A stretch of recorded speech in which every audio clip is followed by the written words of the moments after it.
After my husband passed, I never told my daughter about the gold bars in my attic.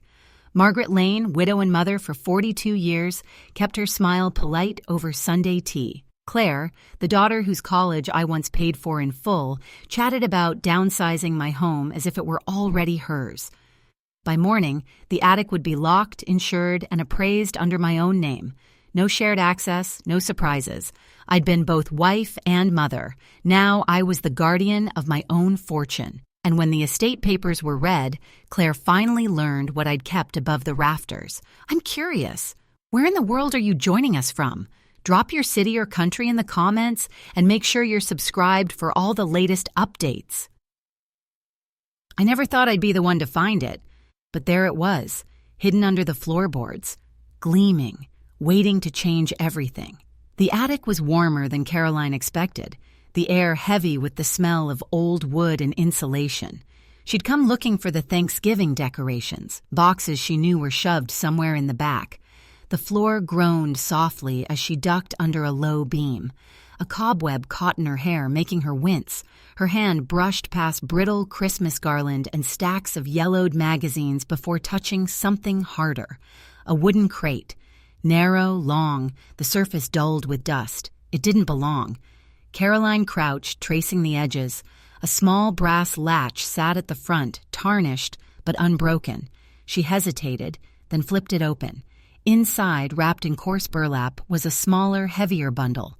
The fabric rasped against her palms as she unrolled it. Gold. Thick bars, each the size of a paperback, gleamed dully in the dim light. An unfamiliar engraving marked the surface. A crest, or perhaps two letters intertwined in an ornate design. Not a mint stamp. Not anything she'd ever seen before. She picked one. Up. The weight pulled at her wrist. For a moment, she just knelt there, listening to the silence, as if the house itself were holding still Michael. It had been 6 years since her husband died. In all that time, she'd known him as practical, almost frugal. They'd scraped by for decades. Mortgage, car repairs, those long months after the factory closed. Never had she imagined something like this hidden just overhead. The warmth of the attic pressed against her skin. She set the bar back, her fingers trembling slightly. The sensible thing would be to call someone, bank, police, maybe even an appraiser. But another thought rose, sharp and quiet. Close the lid. Tell no one, especially Jenny. Her daughter's image filled her mind, 35, ambitious, always chasing the next opportunity. Jenny could be relentless. If she knew about this, she'd insist on managing it, investing it, turning it into something that would no longer be Caroline's to control. She lifted another bar, tilting it in the light. The engraving caught the glow, strange and elegant, 12 bars in total. Enough, Caroline suspected, to alter a life completely, enough to alter theirs in ways she might not survive. The ticking of the hall clock downstairs reached her faintly. Jenny was away for the weekend at a real estate seminar. 2 days of quiet, 2 days to think. But the thought of anyone else touching these bars unsettled her. She wrapped them again in burlap, the coarse weave scratching her hands, and nestled them back into the crate. Closing the latch felt like sealing in something dangerous. She slid the crate behind the old newspapers, draping the brittle garland over it. Then she stood, brushing dust from her jeans, her heart still unsteady. At the top of the attic stairs, she paused. From here, the shadows hid the corner entirely, as though nothing unusual had been there at all. But Caroline could still see it in her mind, rows of gold, the engraving, the weight. As she stepped down into the hallway, the house seemed unchanged. The faint smell of coffee from the morning still lingered, yet she felt as though she'd crossed some invisible line. This wasn't just a secret. It was a choice, one that would shape everything that came after. Her fingers tightened on the railing, her gaze drifting toward the quiet kitchen below. What would she do if she knew?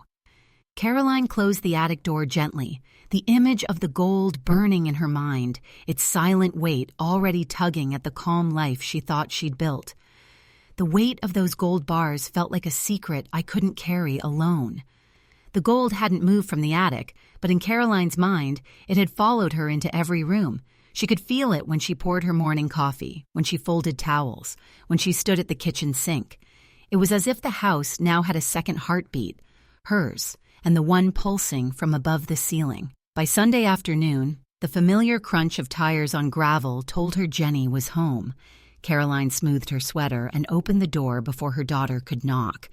"Hey, Mom," Jenny said, cheeks flushed from the cold, hair falling in loose waves. She stepped inside, the scent of her citrus shampoo cutting through the house's stillness. That seminar was exhausting, but so worth it. Caroline listened as Jenny unpacked her weekend, market forecasts, renovation tips, networking contacts, her voice bright and eager. Caroline nodded at the right moments, but her thoughts drifted, circling the attic. That night, over roast chicken and rosemary potatoes, Jenny shifted the conversation. "I've been thinking, we should go over your finances sometime." Caroline's fork hovered midair. "Why?" Jenny shrugged. "Just smart to plan. You've got equity in the house, your pension. We could do something with it. Make it work for us." Caroline set her phone, orc down. "Everything's fine as it is." Jenny leaned forward. "I'm serious. Real estate's where the money is. I've been looking at a couple of properties we could flip. You put in a little, we double it in a year." The word we lodged in Caroline's mind like a burr. "I'm not interested." Jenny's eyes narrowed.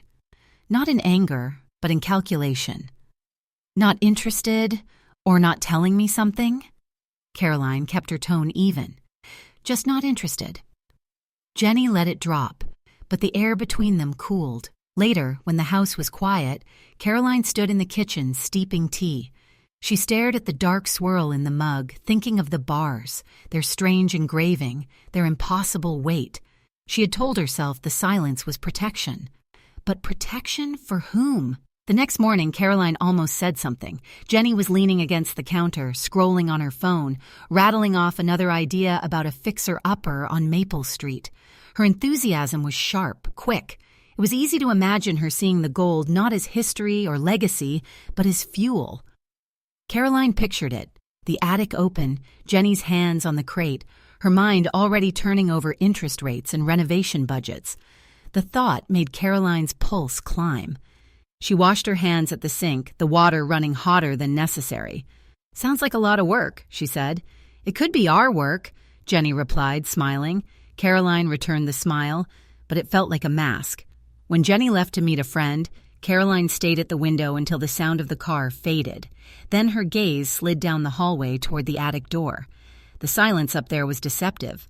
She knew the crate was exactly where she'd left it, tucked behind dusty garland and old newsprint. Yet she could almost hear the bars clinking faintly in the dark. She pressed her palms to the cool glass of the window. Every day she kept them hidden, till his secret grew heavier.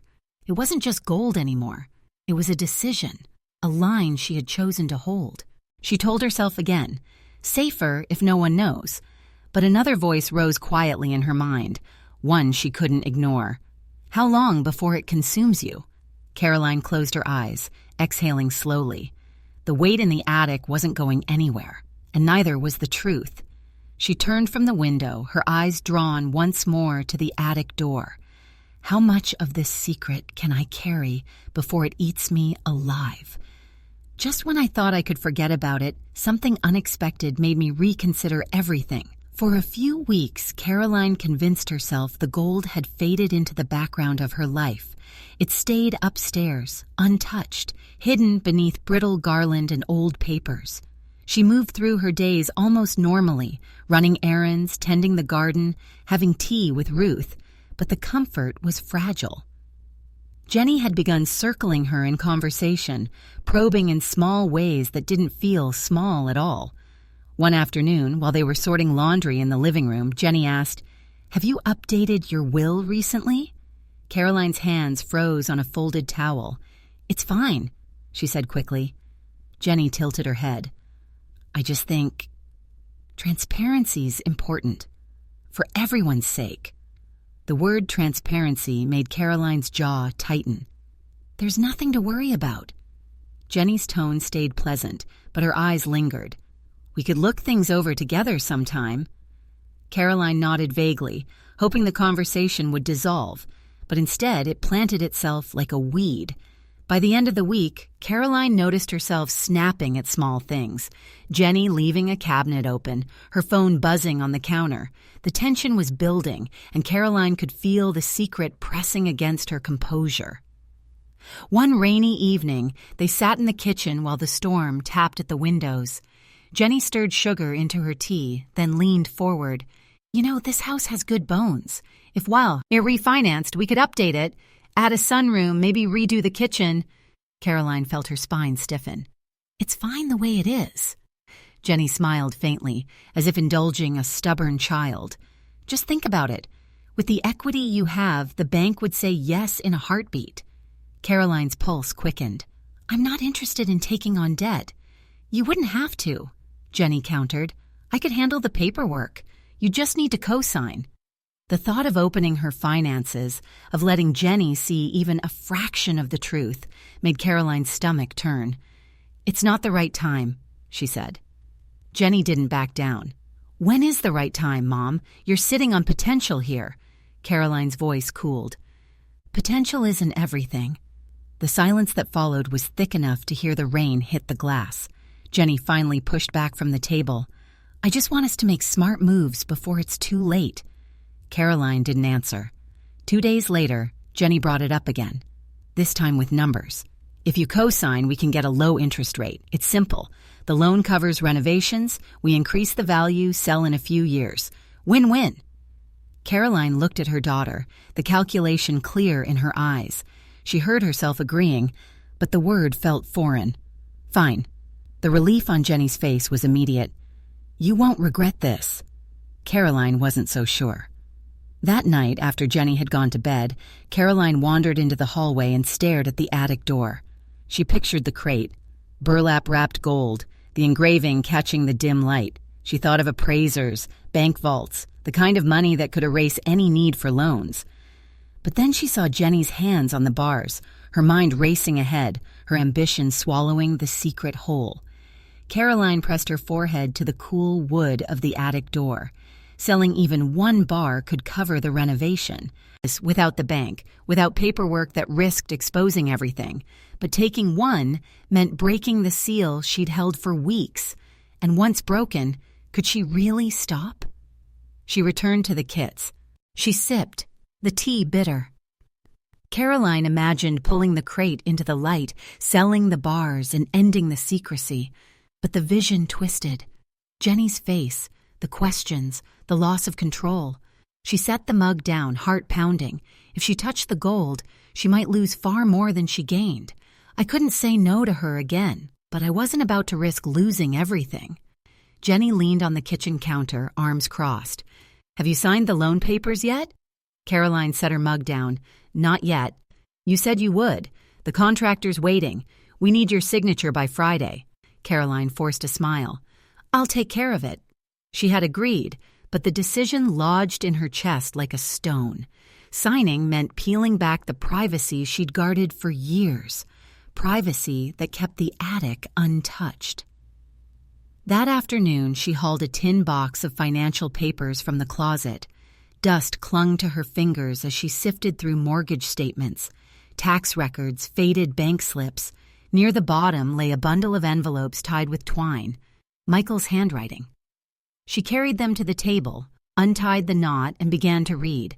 Most were mundane, reminders to pay the water bill, notes about oil changes. Then one stopped her cold. "Caroline, if you're reading this, it means I'm gone." Her breath caught. "I've set aside something for you, for us. Not in a bank, not on paper. It's meant to keep you safe no matter what. Don't speak of it, not to friends, not to Jenny. People change when money's involved. Use it only when there's no other way." Caroline lowered the letter, pulse thudding. He had known. The gold wasn't an accident. It was deliberate, a silent contingency plan with rules she now felt bound to obey. That evening, Jenny breezed in, cheeks pink from the cold. "We should talk about ownership after renovations," she said, flipping through her phone. "If the house is in Boas, with our names, we can leverage it for more investments." Caroline's stomach clenched. Why would we do that?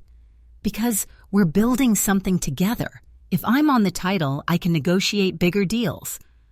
The words scraped at her nerves. I'll think about it, Caroline said, keeping her tone neutral. Jenny smiled faintly. Don't overcomplicate it. It's smart business. Later, Caroline spread the letters across her bed. Michael's warning echoed. People change when money's involved. She imagined telling Jenny, but the scene darkened quickly, her daughter's sharp ambition turning the gold into capital, not legacy. The next morning, she called the bank. The loan officer confirmed Jenny's name would appear on all disclosures. Caroline hung up, heart hammering. She considered selling just one bar, quietly, without records. It would cover the renovations in cash, no loans, no paperwork, but taking one meant breaking the seal she'd guarded since the day she found it. And once she did, could she stop? That night, she climbed the attic stairs halfway. The air smelled of dust and dry wood. She pictured the crate in its corner, burlap folded around each bar, the engraving glinting in faint light. Her fingers tightened on the banister. Lifting that lid would be a point of no return. She turned back, the attic staying in shadow. The following day, Jenny arrived with printed estimates. We can get a lower rate if we lock in this month, she said, sliding the papers across the table. I'll handle the calls, just sign here. Caroline picked up the pen, then set it down. I want to review everything first. Jenny frowned. We don't have time for second-guessing. This is the best option. Caroline didn't reply, but the walls seemed closer. Every step toward the loan felt like a step toward losing the secret. That evening, she returned to the final page of Michael's letter, You. See it only when there's no other way. She whispered, What if this is that moment? The attic loomed above her, silent yet heavy. She imagined the gold in her hands, solid, undeniable, dangerous. The choice was narrowing, and soon she'd have to step one way or the other. Caroline folded the letter with shaking hands. What if I've made a mistake keeping it from her? The closer Jenny got to the truth, the more I felt like I was suffocating under the weight of my secret. Jenny's visits became more frequent, and her conversations more pointed. She no longer tiptoed around the subject of money. She marched right up to it. One afternoon, she arrived with her laptop already open. I've been thinking, she began, clicking through a spreadsheet. We should form an LLC, family-owned. Real estate, maybe even short-term rentals. It would give us tax benefits. Caroline sat across from her, arms folded. Why would I need a company? Because it's smarter to build something together, Jenny replied without looking up. You've got resources. I've got drive. It's a perfect match. Resources. The word felt like a hook dragging against her ribs. Caroline offered a tight smile. I'll think about it. But she didn't think about it. She avoided it entirely. Over the next week, she began dodging Jenny's calls, letting them go to voicemail with vague promises to ring back. When Jenny stopped by unannounced, Caroline kept their conversations shallow, gardening, recipes, weather, anything but money. It didn't work. One evening, Jenny lingered in the doorway of the kitchen as Caroline chopped vegetables. I'm serious about this, she said. A business would mean we're planning for the future, not just waiting for it to happen. All we'd need is some startup cash, a loan from you just to get rolling. Caroline kept her eyes on the cutting board. What's the rush? Because opportunities don't wait. Jenny stepped closer, her voice lowering. And you've got the Ian's to make this happen. Why not invest in me? The knife stilled in Caroline's hand. Invest in me. The words should have sounded hopeful. Instead, they felt like a demand. That night, she lay awake, staring at the ceiling. Michael's letter replayed in her mind. Don't speak of it. People change when money's involved. Jenny's ambition was sharp, and Caroline couldn't ignore the way it gleamed when she talked about profit margins and market flips.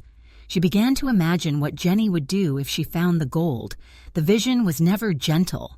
Fast sales, risky investments, the fortune splintering into ventures Caroline couldn't control. The following weekend, Jenny arrived again, this time with a tone edged in frustration. You've been shutting me out. Every time I bring up money, you change the subject. What are you so afraid of? Caroline bristled. I'm not afraid. I just don't want to mix family